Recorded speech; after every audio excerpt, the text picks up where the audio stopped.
Oui, bonjour. Premièrement, félicitations. Merci beaucoup. Vous avez été élu avec 76 % des votes. C'est quand même un très beau vote de confiance. Comment vous sentez-vous? Bien, je me sens honorée. Je me sens vraiment, là, c'est un beau vote de confiance aussi également. Puis, le travail va se poursuivre, sinon encore plus. Avant de parler du travail qui a été fait, du travail qu'on espère faire en 2025, pour nos auditrices qui savent peut-être pas à quoi sert l'organisation ou peut-être pas comment elles, je devrais dire, peuvent être servies avec l'organisation. Pouvez-vous nous en dire un peu plus? Bien, en fait, Femmes autochtones du Québec a été créée en 1974. Donc, en 2024, bien sûr, c'est le 50e que nous avons souligné l'existence de Femmes autochtones du Québec. Femmes autochtones du Québec, elle a une marque qui fait en sorte qu'elle connaît les enjeux et les réalités des femmes autochtones. Et nous souhaitons effectivement longue vie à Femmes autochtones du Québec parce que nous avons besoin effectivement d'avoir une organisation comme la nôtre pour pouvoir faire en sorte de se porter à la défense des droits des femmes autochtones, de lutter à l'injustice, de lutter aussi également pour que ça devienne égalité, toujours dans la perspective d'améliorer les conditions de vie des femmes autochtones aussi également à travers le Québec.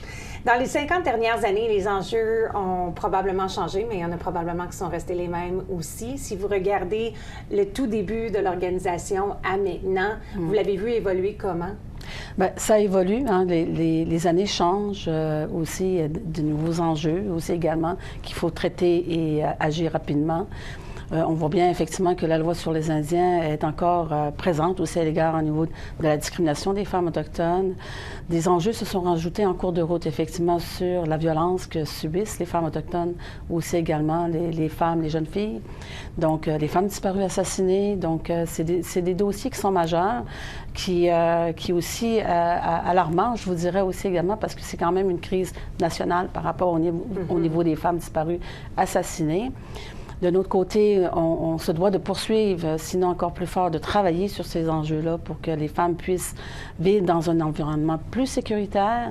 Et on souhaite aussi également en parallèle de travailler sur le développement des femmes, développer sur le leadership des femmes, l'empowerment. C'est avec elles aussi également qu'elles auront les outils et les moyens nécessaires pour affronter les enjeux de la société. Nos jeunes filles aussi également. Puis je trouve que c'est un nouveau créneau qui se doit aussi être mis sur la table de travail. C'est déjà commencé d'ailleurs. Et puis je trouve effectivement qu'en travaillant dans ces deux côtés, ça va permettre effectivement aux femmes d'être encore plus outillées, mieux formées et plus réseautées.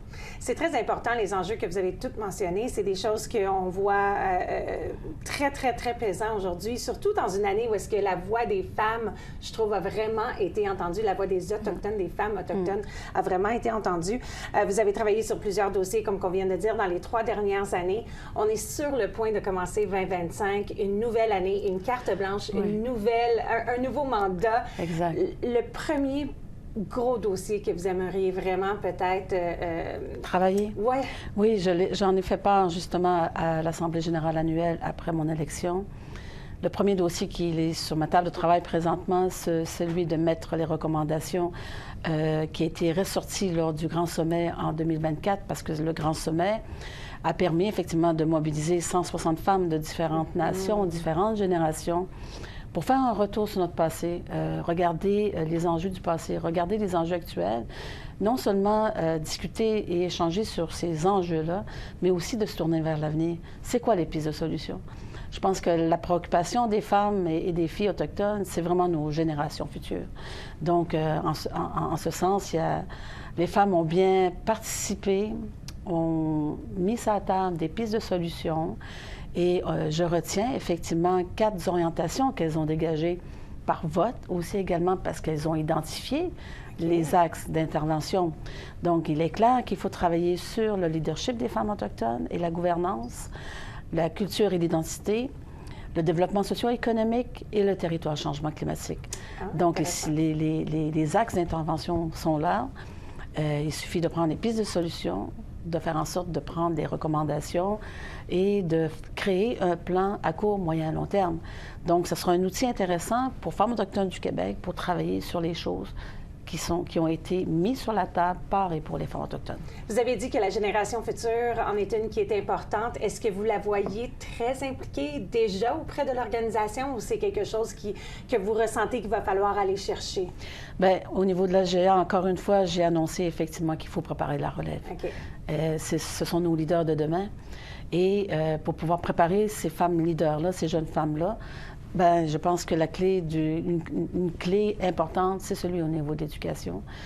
Puis je fais en sorte qu'elles soient plus outillées, plus formées, réseautées, parce que je trouve effectivement qu'en ayant ces outils-là, ça va leur permettre d'avoir plus confiance en elles, parce qu'elles ont confiance. Il ne manque pas grand-chose. Okay. Il manque juste des à côté pour pouvoir les venir en aide.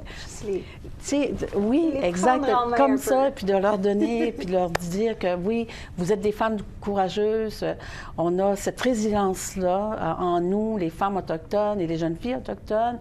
Et d'ailleurs, au cours de mon dernier mandat précédent, j'ai pu co-créer une formation en leadership pour les femmes. Oh, wow. Puis je pense que ça mérite effectivement que les femmes, les jeunes filles puissent participer aussi également à ce programme-là pour développer leurs idées.